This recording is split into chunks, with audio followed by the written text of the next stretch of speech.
و گاهی هم ترس و هراس. برادر اگر من ریش سنت است بگذارم خو من متهم میشوم، بر من طعن وارد میشود، مرا توهین میکنن. اگر من دستار سر کنم مرا از موتر پایان میکنه، در بندیخانه و زندان میندازه. اینجا ما شما یک طالب داریم بسیار آدم خوب است، عبداللطیف نام داره، پیرداری برای ما میکنه. قبالی هم نامده و ما آمد گفت که مولوی صاحب پدرم فوت شده، اجازه است که برم؟ باید امرایش میرفتم. 6 سال متواتر حاضر غیر غایب اینجاست، کلتان میشناسیم.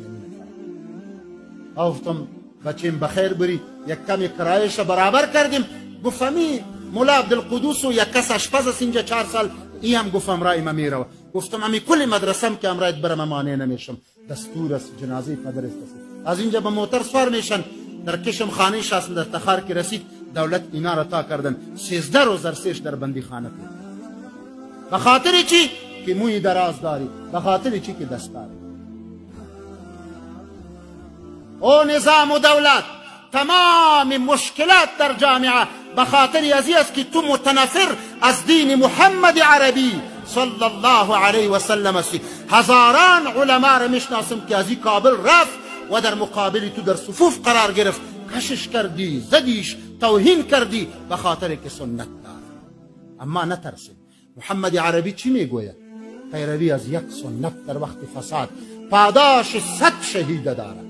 100 دفعه مگر تم شهید شده میتوانی؟ نه، یک سنت عملی کو، پاداشش 100 شهید بگی.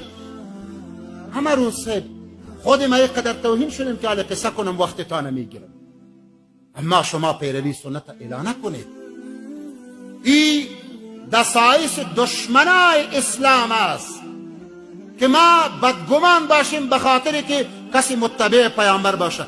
ولی همی 3 نفرایی که رفت مشکوک واری هستند. این مویایشان نمیبینی کشال این لنگیایشان ولی بسیار خطرناک. اصموت یعنی میگوین یعنی تانوزم ما صبر کردیم و اگری 10,000 عالمه بخلاف از این نظام قایم کرده میتونم که فتوا بده که نظام کفری است.